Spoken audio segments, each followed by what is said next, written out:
giving it away, let me introduce you to the simplest, most life-changing idea I've ever discovered, the let them theory. What is the let them theory? The let them theory is about freedom. Two simple words.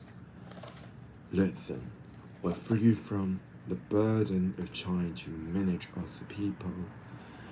When you stop obsessing over what people think, say, or do, and finally have the energy to focus on your own life, you stop reacting and start living. Instead of driving yourself crazy, trying to manage or please other people you love, let them. So what does this look like? Imagine you're at work and your colleague is in a bad mood. Bad mood. Instead of letting their negativity affect you, you say, let them be grumpy. It's not your problem.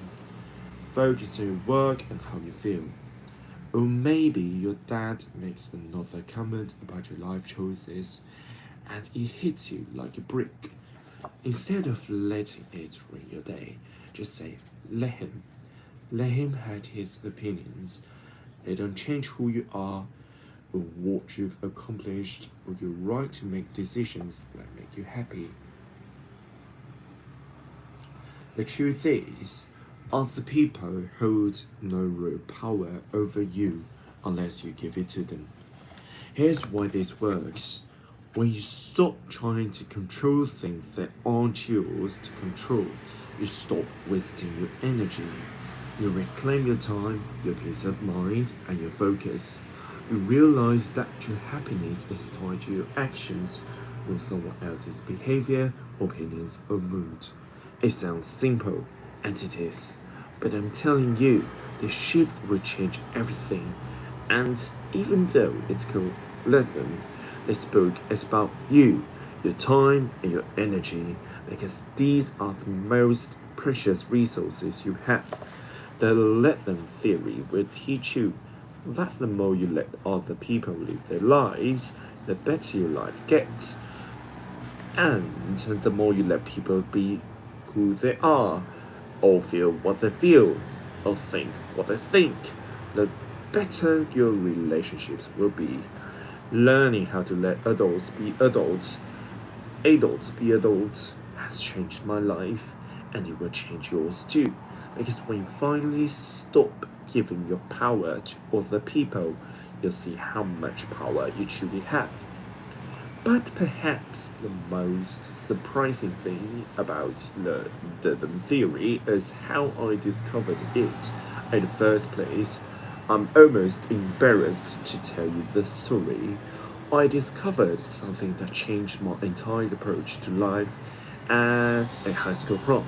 Now, there's a sentence I never thought I'd write. The prom that changed my life. I don't know what it is about proms. The boys are they stressful. I went through 4 of them with our 2 daughters, so I figured our son Oakley's would be a breeze. I was wrong. Our daughters had obsessed about every detail for months. Dresses, dates, proposals, hairstyles, spray tans, makeup, corsages, bus rentals, post-prom parties. It was never ending, and I was so glad when the proms were finally over. Our son, on the other hand, wasn't sure he and his friends were even going to go. Despite my prodding, he communicated 0 details or plans with us. I know everyone with a son, brother, or a boyfriend is nodding along with me right now. And then, of course, the week of the prom, Oakley decided he wanted to go. Everything was a last-minute scramble. The tuxedo, the specific sneakers he wanted to wear, the logistics, even finding this date, something our daughters agonized over for months. was there for 48 hours before the big event. When proof finally arrived, miraculously, we had the tux, the tennis shoes, the date, and the location of the pre-prom photos figured out. Somehow, we had also been talked into hosting the prom party. Phew! Right before we were racing out the door, my husband, Chris, fixed Oak's booty one last time. Our daughter Kendall, who was home from college, looked at her brother and said, "You look so good, Oakley." I stood there and took in a moment what a handsome young man he had grown into. I can't believe how fast 18 years had flown by. I also couldn't believe that Kendall was almost done with college, and her daughter Sawyer had already graduated and was now working in a large technology firm in Boston. As I stood there in the kitchen, I allowed this fact to wash over me. Time was passing, and I wished it would slow down. That was a cool fact about time. It's going to keep passing whether you slow down or not. The time that you have with the people that you love is like a melting ice cube. 1 minute it's there, the next it's gone. And here's the sad truth. You and I, we can't stop the ice cube from melting. The only thing we can do is to make the most of the time that we have with the people that we love while we have it. In moments like this, when I really stop and pause, I always feel a little sad. I don't know about you, but I feel like I'm racing through life and not allowing myself to truly enjoy it. And I get so worked up about things that don't matter, that I ruin the brief moment I have with those I love. Did I really have to get so stressed about the last minute scramble and take it out from Oakley? No. I'm sure you can relate, even if you don't have a child going to the prom. Maybe you've laid comments from your family during the entire holiday together, or been so consumed with work or school that you cancel yet another plan with your friends. You can wait years of your life being distracted by meaningless things all night or late nights at work. It's easy to get yourself so stressed out about life that you forget the entire point is to live it. As I stood there in the kitchen watching Chris fix Oakley's booty, I just tried to take it all in. I took a deep breath, walked out to Oak, and gave him a hug. I looked at him and said, "You look so handsome." "Thanks, Mom." And then he said what time it was. I said, "Dude, we got to go." And just like that, the moment was gone. And the time was moving again. Life is funny like that. 1 minute you tell me all about the passing of time, how old the kids have gotten. The next minute you're racing around trying to find your keys and getting annoyed that someone left their dishes in the sink. Again, on the way out the door, I opened the fridge and grabbed a beautiful corsage I made from the local flower shop for Oakley State. He took one and said, "Mom, she doesn't want a corsage. Don't bring that." I said at him, "But it's so beautiful." I said, "Beautiful. Beautiful." I said, "Are you sure? I already told you. She said she doesn't want one." "Well, what about I just bring it with us? And she wants to wear it, she can. And if she doesn't, she does have to." "Have to?" He snapped at me. "Mom, please, I don't want you to bring it." I rolled my eye at our daughter Kendall looking for some backup. She shook her head and said, "Mom, drop it." "He's nervous. He doesn't really know the girl," he asked. "Then push it." I admitted that I was annoyed and maybe even a little hurt. I spent time scrolling online researching flower chances for prom, and I had ordered his date something really killer, and taking the time to drive down, get it, and pay for it. Here I was trying to do something nice for him, and instead of being grateful, he's barking at me. Plus, it was his first prom. What did he know? So I stuck the corsage in my purse and I headed out the door to the place where everyone was taking pre-prom photos.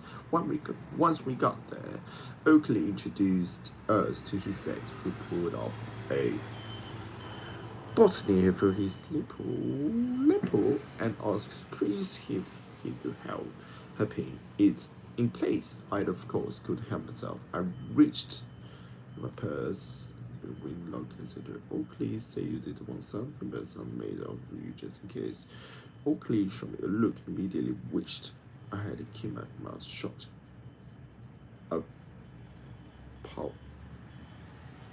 Apologetically, you'd have to wear it. It's okay, I'll wear it. Position. He shifted. If I could ever evaporated in a moment, I would have. Oakley grabbed the plastic container from me and slid the postage on a free wrist she had graciously extended. Pinning the button on Oakley's toes. We took a couple of photos and out of nowhere, it started to rain. By rain, I mean downpour. Rain had been in the forest, so not one of the 20 kids dressed in black tie. The parents had a rain jacket or an umbrella.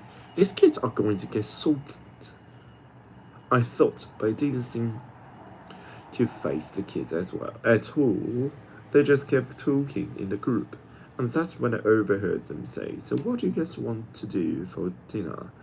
I leaned toward Oakley and whispered, "Oh, you guys don't have a reservation for dinner before the prom?" "Nope." I looked at my husband and said, "Did I have a reservation for dinner?" He shook his head. "I guess not." This didn't seem to bother my husband or my son. Boy, did it bother me. How the hell do 20 kids have no reservation or plan to eat before the prom? Our daughters had this handled months in advance. Oak and his friends kept discussing their options as a group. I looked at them and said, "So, what are you guys going to do for dinner?" Oakley turned toward me and said, in the way that only a teenage boy can, "I think we're going to head out and go to Amigos." Now, the Amigo Taqueria is this great little taco place in the center of town, but it's got maybe 4 tables. The entire place is the size of a shed. All the moms froze, and even the dads were now questioning this plan. 20 kids in black tie were planning to head out into this rainstorm with the umbrellas or rain jackets to a fast food joint that maybe 10 of them can squeeze inside of before prom. I could help myself. You know that feeling when your body is 2 steps ahead of you, and you just can't stop yourself from saying something or doing something irrational. In my defense, I wasn't the only parent who intervened. Dozens of parents were now swarming their kids trying to take control of the situation. I broke up my phone and started searching for restaurants that might have a sit-down reservation available for 20. Nothing. There was nothing. I could feel Kendall watching me. She just stood there as I yelled out to all the parents, I can't find a reservation anywhere. I look for a pizza place that delivers here." And that's when she reached out and grabbed my arm, pulled me toward her, and looked me in the eyes. "Mom, if Oakley and his friends want to go to the taco bar for pre-prom, let them. But it's too small for all of them to fit in. They're going to get soaked," I said. "Mom, let them get soaked. But his new sneakers are going to get ruined. Let them get ruined. Kendall, they're brand new. Mom, you're being annoying. Let them show up to prom in wet tuxedos and dresses. Let them go eat where they want. It's their prom, not yours. Just drop it. Let them." The effect was immediate. Something inside of me softened. I could feel the tension disappearing. My mind stopped racing, and the stress of trying to control what was happening evaporated. Why did I need to get involved? Why did I have to manage the situation? Why not worry about what I was going to do for dinner tonight rather than what they were? Why was I stressing about them at all? Let them. It's their prom, not yours. Stop controlling it or judging it or managing it, and let them. So that's what I did. As the other parents kept trying to micromanage the kids, I walked up to Oakley and smiled. What now? He said. Here's $40 for amigos. I told him. Have an awesome prom. He smiled wide, gave me a huge hug, and said, Thanks, Mom, we will. Then I watched as Oak and his days stepped out the door into the pouring rain. I watched them run through the storm and splash mud out onto her ground and read his new sneakers, and I didn't care. In fact, it was kinda cute. Little did I know that one moment would fundamentally change my entire approach to life. Let them. What an amazing idea.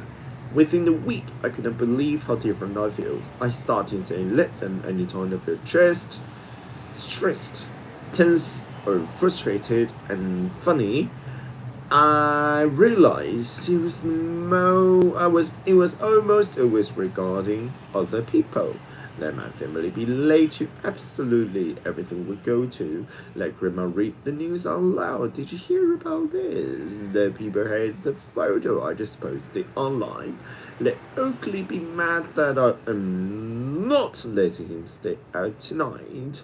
Let them leave dishes in the sink. Let them do construction during the Monday morning commute. Let my relatives be judgmental of my career. Let my mother-in-law disagree with my parenting. Let them be sold out of bagels at a bakery. Let people's neighbors' dog bark all day. Two simple words. Let them changed everything. It was as if it didn't care, and it was weirdly above it all. The things that used to bother me just didn't. The people who used to annoy me just didn't. The toy grip that I had on life started to loosen up.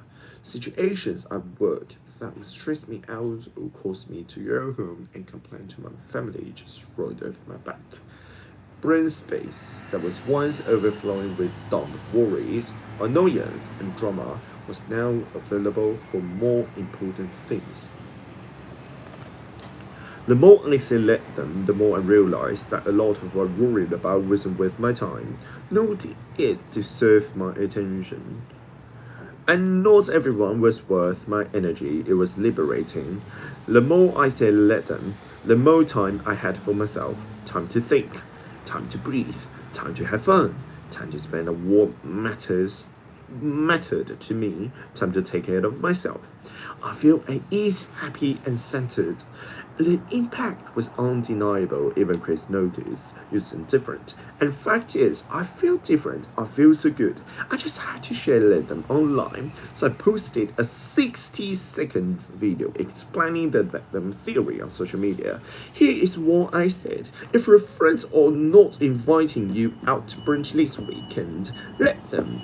If the people that you're really attracted to is not interested in a commitment, let them. If your kids do not want to get up and go to that thing with you this weekend, let them. So much time and energy is wasted on forcing other people to match our expectation.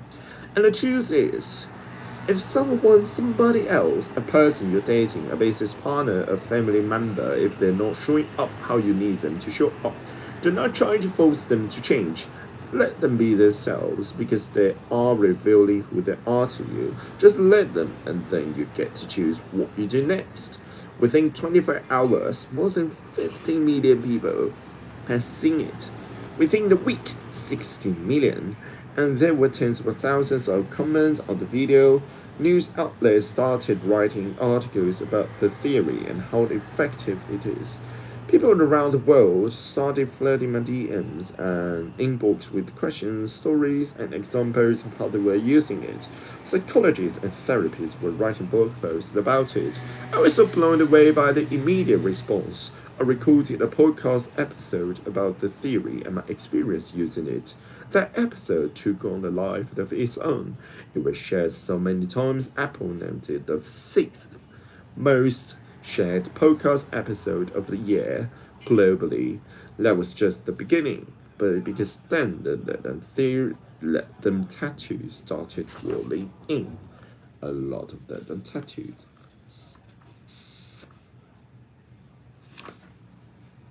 Let them is by far the most powerful thing I've ever discovered. The fact that people around the world were getting let them permanently inked on their bodies is honestly what inspired me to write this book. I had to understand why these two words have such an immediate, profound, and universal impact on so many people. Researching on theory, I spent the last 2 years researching the theory, why it works, and how you can use it to transform your life and improve your relationships with other people. In writing this book, I've spoken to many of the world's leading experts in psychology, neuroscience, behavioral science, relationships, stress, and happiness. You'll meet them as you read the book, and their research will help you apply the theory in countless situations in your life.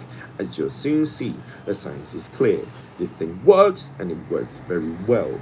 But this book isn't just about introducing you to the theory. It's about a fundamental law of human nature. All human beings have a hardwired need for control. We all have an insane desire to control everything about our lives. At times, our thoughts, our actions, our environment, our plans, our future, our decisions, and our surroundings. Feeling in control makes you feel uncomfortable and safe. So naturally, you try to control everyone and everything around you. Oftentimes, without even realizing it. But the fact is, there is one thing you will never be able to control. No matter how hard you try, you will never be able to control or change another person. The only person you are in control of is you. Your thoughts, your actions, your feelings. Far too long you've been working against this fundamental law of human nature. You've been fighting to change people, battling to control situations, worrying about what people say, think, or do. And in doing so, you've created unnecessary tension, and friction for yourself and your relationships. I did too. The Vietnam theory has transformed my entire approach to life and how I deal with other people. Instead of resisting the natural flow of human nature, I learned to embrace it. Instead of wasting my energy on something I can't control, what people say, think, and do, I pass my energy into what I can control. Me. The result, I get more control over my own life than I have ever had before. I was freezing, I stopped making other people the problem, and in doing so, my relationships improved in ways I never thought possible. It was like unlocking a door that had been sealed shut for years, and behind it, a life where I'm no longer weighed down by the need to manage other people.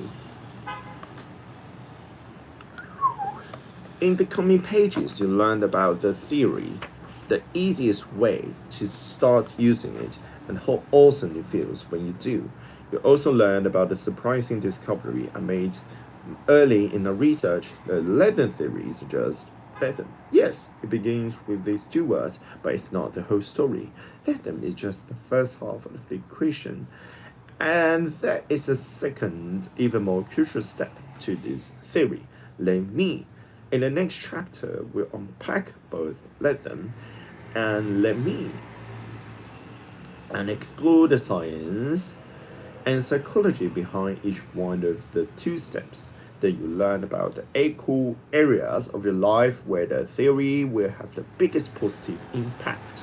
We talk about your relationships, career, emotions, opinions, stress, love life, struggles, chronic comparison, friendship, and most importantly, your relationship with yourself. Over and over, you'll learn how you've been trying to control the wrong things and unknowingly make other people a problem. The truth is, other people should be one of the greatest sources of happiness, support, and love in your life, but it can't be if you keep trying to control what they feel, say, or do. That ends with this book.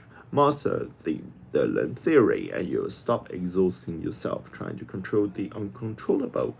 This isn't just about feeling better, it's about redesigning how you live with your entire life. I can't wait for you to discover the space and freedom to experience your life the way you've always wanted on your terms. Let's begin. That's it for today. See you guys next time.